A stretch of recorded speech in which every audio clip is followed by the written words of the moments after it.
ওকে, আমরা বাইনারি বিয়োগ নিয়ে কথা বলবো আজকে। আমরা বাইনারি বিয়োগটা করি। বাইনারি বিয়োগটা সাধারণত বীজগণিতের মতনই, আমরা বীজগণিতে যেভাবে বিয়োগ করছি বাইনারি বিয়োগটা অনেকটা ওই রকমই। তো আমরা বাইনারি বিয়োগটা দেখি কিভাবে করব। আমরা সাধারণত বীজগণিতে যেভাবে করছিলাম যে 1 - 1 = 0, বাইনারিতেও এরকমই। তারপর 1 থেকে যদি আমরা 0 বাদ দেই এখানে 1 হবে। তারপর থেকে আমরা যদি 0 থেকে 0 বাদ দেই সেখানে আমরা 0ই দিব, 0ই হয়। তো এখানে জাস্ট এই জিনিসটা আমাদের মেনটেন করতে হবে যে 0 থেকে আমরা যখন 1 বিয়োগ করব তখন সেই ক্ষেত্রে আমাদের বেসটার হেল্প নিতে হবে। তো বেসটার হেল্প আমরা কিভাবে নিব? আমরা বাইনারি যে বেস আছে, বাইনারি বেস হচ্ছে 2। তো এই 2 হচ্ছে আমরা ছোট সংখ্যা থেকে যখন বড় সংখ্যা বিয়োগ করব তখন ছোট সংখ্যার সাথে আমরা এই বাইনারি বেসটা যোগ করে নিব। তো আমরা ধরি এখানে আছে 0, 0-র সাথে আমরা 2টা নিলাম। 2 থেকে এখন আমরা 1 বিয়োগ করি, তাহলে সেই ক্ষেত্রে কত হবে? 1 হবে। আর সেই ক্ষেত্রে আমাদের হাতের 1 ধরতে হবে। এই হাতের 1 কখন ধরবো? যখন আমাদের এই বেসের হেল্প নিব। তো আমরা এখানে একটা বাইনারি সংখ্যা লিখি 1 0 1 0 1 1 0 1 1। তো আমরা এখানে যে রুলসটা লিখছি বাইনারি বিয়োগের, এই রুলসটা মেনটেন করে আমরা হচ্ছে এই বিয়োগটা করব। তো এখানে 1 আছে, 1 আছে, তার মানে 1 থেকে 1 যদি বিয়োগ করি এখানে 0ই হবে। এখানে উপরে 0 আছে, নিচে 1 আছে, তার মানে উপরে ছোট সংখ্যা আছে। এখানে আমি বলে দিছিলাম যদি আমি ছোট সংখ্যা থেকে বড় সংখ্যা বিয়োগ করি তাহলে ছোট সংখ্যার সাথে আমি বেস, যেই সংখ্যার বিয়োগ করতেছি ওই সংখ্যার বেসটা আমি যোগ করে নিব।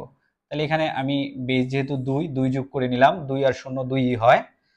তো 2 থেকে কিন্তু এখন আমরা 1 বিয়োগ করতে পারবো। 2 থেকে আমরা 1 বিয়োগ করলে কত হয়? 1 হয়। এই যে আমরা বেসের হেল্প নিছি, বেস আমরা উপরের সংখ্যার সাথে যোগ করছি, তো আমাদের হাতের 1 ধরতে হবে, ক্যারি 1।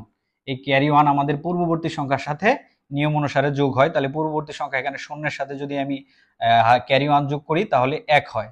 তাহলে এখানে 1 আর এখানে উপরে আছে 1, তাহলে 1 1 = কি হবে? 0 হবে। তারপর আমরা এখানে আসি, এখানে আমরা সেম দেখতেছি যে উপরে ছোট সংখ্যা আছে, ছোট সংখ্যার সাথে আমরা আবার কি করব? বাইনারির বেস 2 যোগ করে নিব, যেহেতু উপরে ছোট সংখ্যা। তো 2 থেকে 1 বিয়োগ করলে কত হবে? 1। হাতের 1 রয়ে গেছে, যেহেতু আমরা বেজের হেল্প নিছি। তো এই পাশে কি আসবে? হাতের 1 আসবে এখানে, 1 আর 1 কি হয়ে যাবে? তাহলে 0 হয়ে যাবে। ঠিক সেম যদি আমরা আরেকটা নিয়ম করি,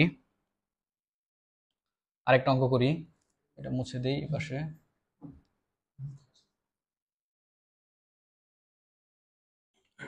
1 1 0 1 0 0 1 0 1 1 1 1। ওকে, বিয়োগ করি। তো নিয়ম অনুসারে উপরে ছোট সংখ্যা আছে, উপরে ছোট সংখ্যা থেকে আমি বড় সংখ্যা বিয়োগ করতে পারবো না, তো ছোট সংখ্যার সাথে আমি বেস যোগ করে নিলাম। 2 থেকে 1 বিয়োগ করলে কত হয়? 1। এটা আমরা স্বাভাবিক যে দশমিক পদ্ধতিতে বিয়োগ করি ওই পদ্ধতি অনুসরণ করছি, যে 2 থেকে 1 বিয়োগ করছি 1 হয়েছে। যেহেতু বেজের হেল্প নিছি সো হাতের 1 হবে। হাতের 1 এই পাশে আসলে, এই 1 এর সাথে হাতের 1 আসলে কত হবে? 2 হবে। তো এখানে অলমোস্ট 2 হয়ে গেছে, আর এখানে উপরে তো ছোট সংখ্যা আছেই, সো এখানে আমার আবার কি করতে হবে? এই বেজের হেল্প নিতে হবে। তাহলে আমরা মনে মনে ধরি উপরে 2 আছে এবং নিচেও কত হয়েছে? 1 আসার পরে 2 হয়েছে। তাহলে 2 2 কি হয়ে যাবে? 0। যেহেতু আমরা হাতের 1 এখানে ধরবো কারণ উপরে আমরা বেজের হেল্প নিছি, তো হাতের 1 এই পাশে আসলে 1 হবে, 1 আর এখানে আছে 1 2। তাহলে উপরে 1 আছে, ছোট সংখ্যা আছে, তাহলে ছোট সংখ্যার সাথে যদি আমি আবার 2 বিয়োগ করি তাহলে 2 আর 1 কত হয়? 3। 3 থেকে আমি যদি এখানে এখন 2 হয়েছে যে এই 2 বিয়োগ করি তাহলে কত হবে? 1। ঠিক সেম হাতের 1 হবে, হাতের 1 এই পাশে আসলে 1 আর 1 2 হবে। তাহলে আমি উপরে হচ্ছে 2 এর হেল্প নেই, 2 আর এখানে আছে কত? 2। তাহলে কি হবে? 0। হাতের 1 সেম। তাহলে হাতের 1 যদি আমি এখানে আনি 1 হবে, 1 1 কত? 0, আবার 1 1 কি হবে? 0, বেস 2। এই হচ্ছে বাইনারি বিয়োগ, খুবই সহজ।